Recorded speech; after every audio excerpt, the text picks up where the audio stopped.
Vítajte v podcaste Tichá revolúcia, prehľade toho najdôležitejšieho zo sveta umelej inteligencie.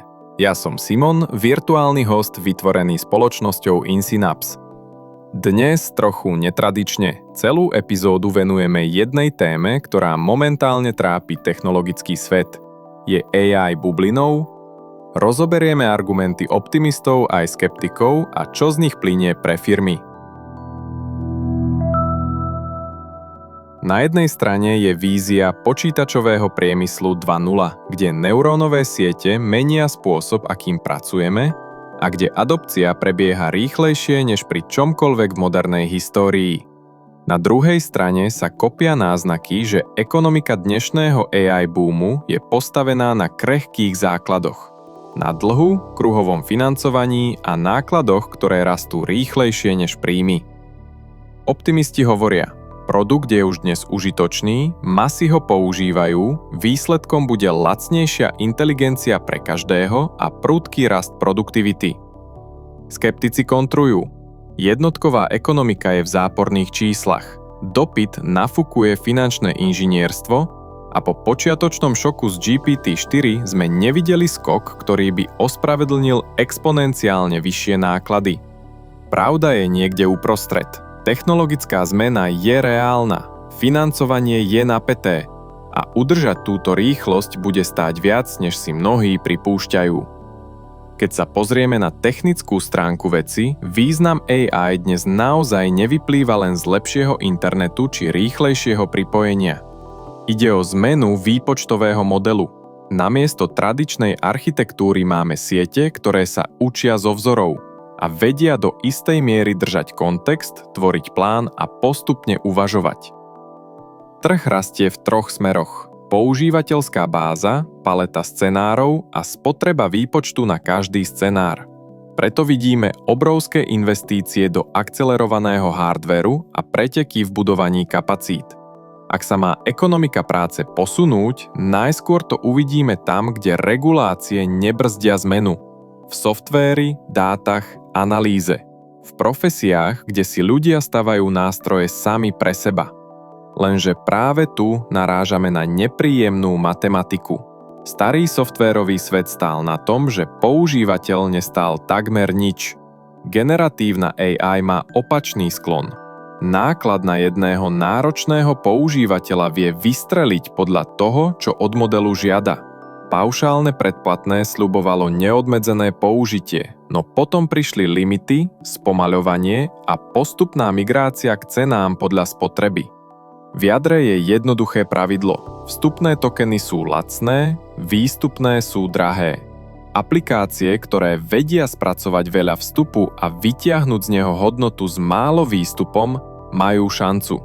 Tie, ktoré generujú litánie textu či kódu na počkanie, sa bez prísnych limitov ťažko dostanú do plusu. Trh sa poučil.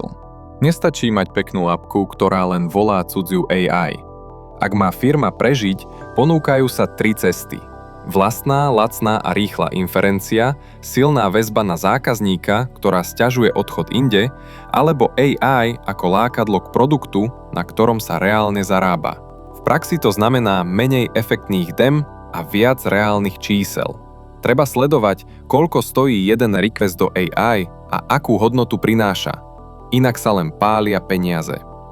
A pre používateľov? Éra neobmedzeného AI sa pomaly končí. Používanie bude merané a návyky sa budú prispôsobovať peňaženke. Keby však šlo len o účtovníctvo, bolo by to jednoduché. Do hry však vstupujú fyzické limity. Gigawaty pre nové dátové centrá sa neobjavia lusknutím prsta. Siete majú svoje pravidlá a trh práce tiež. Zhotovitelia zháňajú elektrikárov, operátori riešia vlastné zdroje, lebo čakať na pripojenie k sieti sa nedá. Medzi tým klesajú ceny prenájmu starších grafických procesorov. Pre niekoho príležitosť, pre iného varovný prst, že kapacita sa buduje rýchlejšie oproti rastu komerčných prípadov použitia. Cloudové marže to už cítia a veľkí hráči musia balansovať medzi politickým tlakom, energetikou a očakávaniami trhu. V jadre celej debaty teda ostáva jedna kľúčová otázka. Bude ďalší krok modelov dostatočný a dostupný? Ak budú nové generácie citeľne lepšie pri rozumných nákladoch, pripíšeme dnešné straty na účet výskumu a pokračujeme ďalej. Ak sa krivka zlomí a zlepšenia už nebudú úmerné investíciám, kapitál otočí a rýchlo sa preskupí. V tom druhom scenári príde najprv bolestivé prečistenie aplikačnej vrstvy. Niečo ako dotcom bublina 2.0. Veľa železa, menej využitia. Potom lacnejšia infraštruktúra pre tých, čo vydržia. Pre zakladateľov z toho plynie jednoduchá, aj keď nepohodlná stratégia. Vlastnite aspoň kus hodnotového reťazca. Nespoliehajte sa len na prenájom cudzieho mozgu. Všetko, čo je ťažké napodobniť a ľahké obhájiť v rozpočte klienta, zvyšuje šance. Doména, dáta, proces, integrácia. Firmy musia začať účtovať AI tak, ako sa účtujú cloudové náklady. Nie ako magickú investíciu, ale ako variabilný náklad s viditeľným výstupom. Treba nastaviť limity, sledovať využitie, testovať v malom s jasným cieľom a používať krátke iterácie so spätnou väzbou. Profesionáli zas musia optimalizovať vlastné tokenové návyky. Nech technológia ušetrí čas tam, kde má najväčší dosah, nie tam, kde je najviac efektná.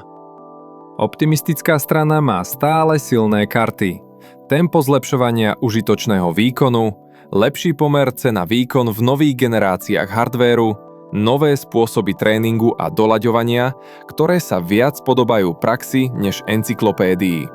Aj posun v produktoch, od rozprávačov k nástrojom, ktoré konajú, sľubuje, že najväčšia vlna monetizácie ešte len príde. Skeptici pripomínajú jednoduché pravidlo.